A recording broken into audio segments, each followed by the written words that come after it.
Hi, this is Gitanjali. Welcome you all to the 9 AM MCQ series. इस series में अब तक हम 280 क्वेश्चंस कर चुके हैं। इससे पहले हम इंडियन एविडेंस एक्ट भी कवर कर चुके हैं।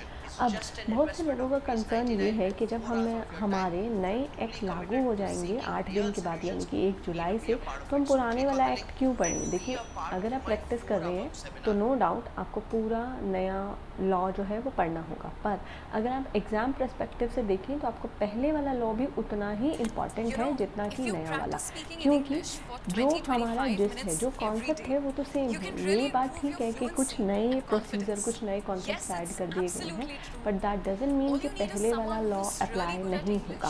फॉर एग्जाम्पल, थेफ्ट में मूवेबल प्रॉपर्टी होती है, मूवेबल प्रॉपर्टी का डिसऑनेस्ट इंटेंशन से मूवमेंट होनी चाहिए, तो ये सारी चीज़ तो सेम ही रहेगी ना। चोरी जो पहले थी वही चोरी अब होगी, तो जिस्ट तो सेम है। ये बात मैं आपकी मानती हूँ कि सेक्शन नंबर चेंज हो गए हैं, कुछ नए प्रोसीजर ऐड हो गए, उनको हम पढ़ेंगे 1 जुलाई से, पर आपको पुराने वाला लॉ भी करना होगा अगर किसी आप एग्ज़ाम की प्रिपरेशन कर रहे हैं तो चलिए स्टार्ट करते हैं क्वेश्चन नंबर 281 से। स्टार्ट करने से पहले अगर आप हमारे paid courses, paid notes, paid legal services, legal drafting या फिर जजमेंट राइटिंग की क्लासेस लेना चाहते हैं, इंटरेक्टिव सेशंस बुक करना चाहते हैं, तो आप नीचे दिए गए नंबर पर कॉन्टैक्ट कर सकते हैं।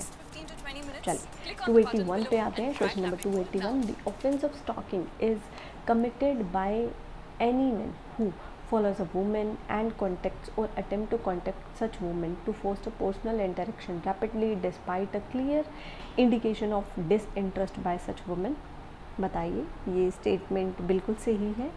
Monitor the use by a women of the internet, email and any other form और इलेक्ट्रॉनिक कम्युनिकेशन। देखिए, अब दोनों स्टेटमेंट सही है। हमारे पास कंफ्यूजन क्या है कि एंड आएगा दोनों स्टेटमेंट में या फिर ईदर और, यानी कि ये दोनों स्टेटमेंट ज़रूरी है या दोनों में से कोई एक भी हो तो वो स्टॉकिंग बनेगा। तो आंसर होगा ऑप्शन नंबर डी, यानी दोनों में से कोई एक भी हो तो भी वो स्टॉकिंग ही होगा। 282 now, stalking for a second और subsequent conviction attract a punishment, और सब्सिक्वेंट दूसरी बार, अगर एक बार पहले कन्विक्ट हो गया, दूसरी बार अगर स्टॉकिंग करता है तो कितने पनिशमेंट के लिए लायबल होगा, imprisonment up to 5 years and fine. ठीक है। 283, the offence of stalking upon first conviction. First conviction पे कैसा है, ये क्या नेचर है ऑफेंस का, तो फर्स्ट कन्विक्शन पे ये कॉग्निजेबल है पर बेलेबल है। ठीक है, बेल मिल जाती है बट हीनियस ऑफेंस की कैटेगरी में, यानी कॉग्निजेबल ऑफेंस की कैटेगरी में ये आता है। नेक्स्ट 284 पे आते हैं। The offence of stalking upon second subsequent conviction is, अब पहले कॉग्निजेबल और बेलेबल था, अगर दोबारा किया तो कैसा हो जाएगा, कॉग्निजेबल एंड नॉन बेलेबल। ठीक है।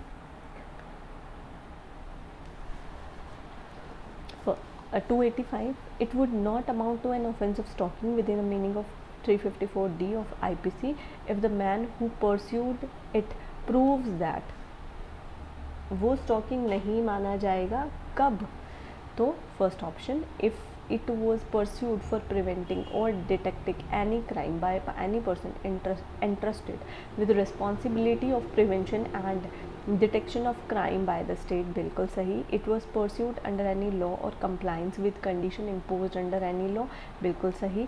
in a particular circumstance such condition was reasonable and justified, बिल्कुल सही। तो आंसर होगा ऑप्शन नंबर डी, इधर ए, बी और सी तीनों में से कोई भी। ठीक है।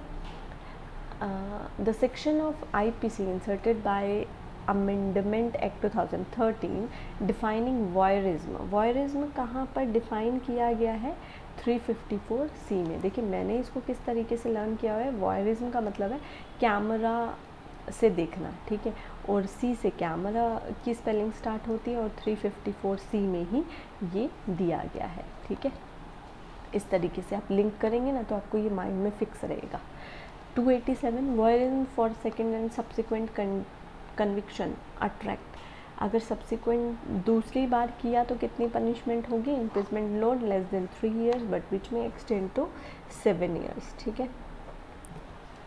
The offence of voyeurism upon first conviction is, first conviction पे नेचर किस तरीके का होगा, cognisable and bailable, same as stalking. The offence of voyeurism on second और सब्सिक्वेंट कन्विक्शन पे नेचर किस तरीके का हो जाएगा, कॉग्निजेबल एंड नॉन बेलेबल। ठीक है, सेम ये वॉयरिज्म की स्टॉकिंग की तरह ही जा रहा है वॉयरिज्म का nature.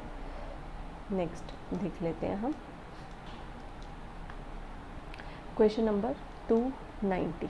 Any man who watches or captures the image of a woman engaging in a private act in circumstance where she would usually have the expectation of not being observed either by the preparator or by any person at the behest of the preparator or disseminates such image is guilty of the offense of, अब वो कोई बंदा उसको देख रहा है छुप छुप के, तो वो क्या ऑफेंस होता है, वॉयरिज्म। ठीक है, आंसर होगा option number B. 291 assault or use of criminal force to women with intent to disrobe attracts the punishment of, कितनी punishment मिलेगी, imprisonment not less than 3 years but which may extend to 7 years। ठीक है, answer होगा यहाँ पे option number C. Next question 292 sexually harassment of the nature of making sexually coloured remark attract a punishment of, कितनी punishment है यहाँ पे, imprisonment extending up to 1 year or with fine or both। Next question number 293 sexual harassment of nature of unwell physical contact and advances or demand or request for sexual favor or showing pornography against the will attract a punishment of, कितनी punishment को attract करता है, नीचे यहाँ पे जितने भी option दिए गए हैं ये करेक्ट नहीं है, तो आंसर होगा नन ऑफ दी अबव। ठीक है, आई बिलीव वो 2 years कुछ होता है, पर मैं श्योर नहीं हूँ इसके लिए। ठीक है, next assault of criminal force to women with intent to outrage her modesty under section 354, ये किस तरीके का नेचर है इसका, कॉग्निजेबल एंड नॉन बेलेबल। ठीक है, तो यहाँ पे आपका आंसर होगा ऑप्शन नंबर सी। नेक्स्ट आते हैं हम क्वेश्चन नंबर 295 पे। आजकल ना ये काफ़ी पूछ रहे हैं, पनिशमेंट भी और नेचर भी।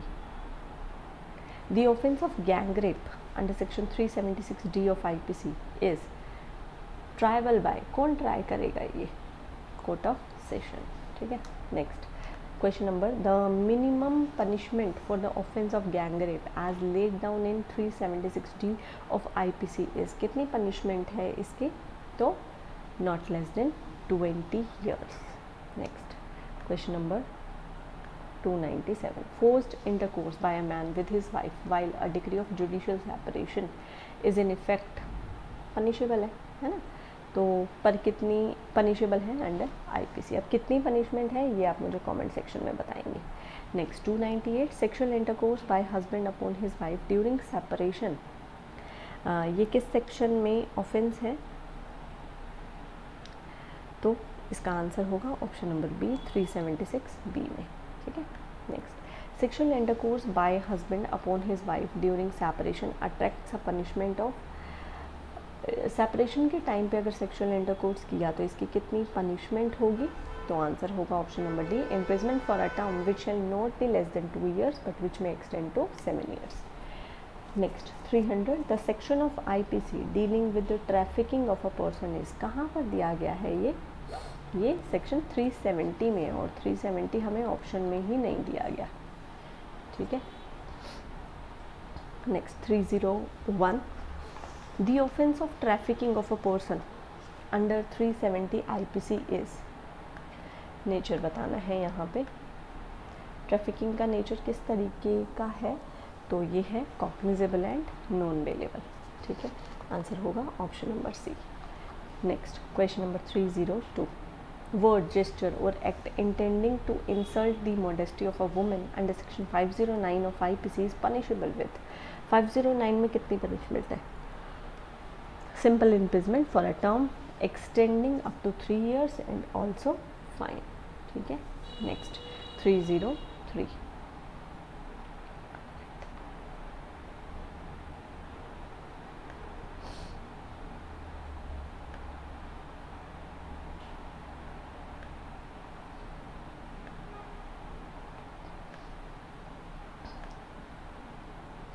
Yes, 303, the offense of word, gesture or act intending to insult the modesty of a woman under 509 IPC is tribal bye, कौन ट्राई करेगा, ये एनी मैजिस्ट्रेट, ठीक है।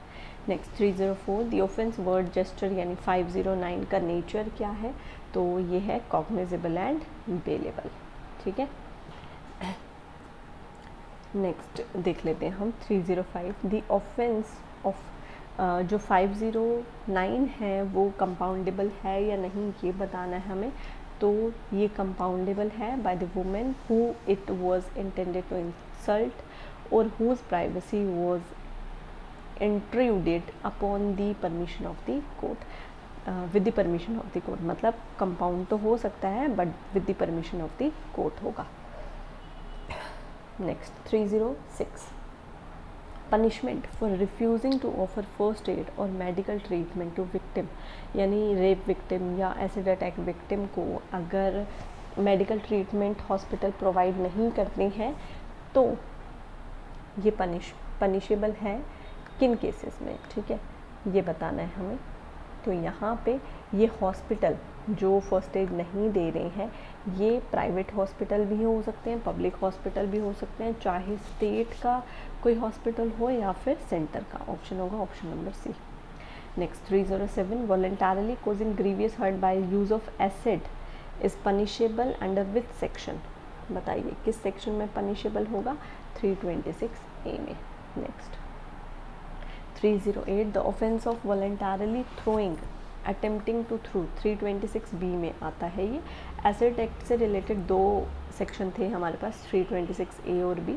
अब ये कौन सी कोर्ट ट्राई करेगी, तो ये ट्राई करेगी court of session. Next 309, public servant who knowingly disobey legal provision regulating the manner in which they are to conduct investigation into an offence who fails to record information given to them under relevant provision of CRPC shall be punishable with, कितनी punishment provide की गई है इसकी, तो answer होगा option number B, rigorous imprisonment for a minimum 6 months but which may extend to 2 years and fine, ठीक है। Next question number 310 यानी 310, minimum punishment that can be inflicted for offence punishable under subsection 1 subsection 2 of 376 IPC in case of repeat offender is, repeat किया rape का offence तो कितनी punishment है, death, ठीक है। तो यहाँ पे हमने IPC की इस सीरीज़ को कंप्लीट कर लिया है और हमारे 310 क्वेश्चंस कंप्लीट हो गए हैं। अगर आपका कोई सजेशन या ओपिनियन हो तो आप मुझे कमेंट सेक्शन में बता सकते हैं। आज के लिए बस इतना ही, मिलते हैं कल सुबह 9 बजे।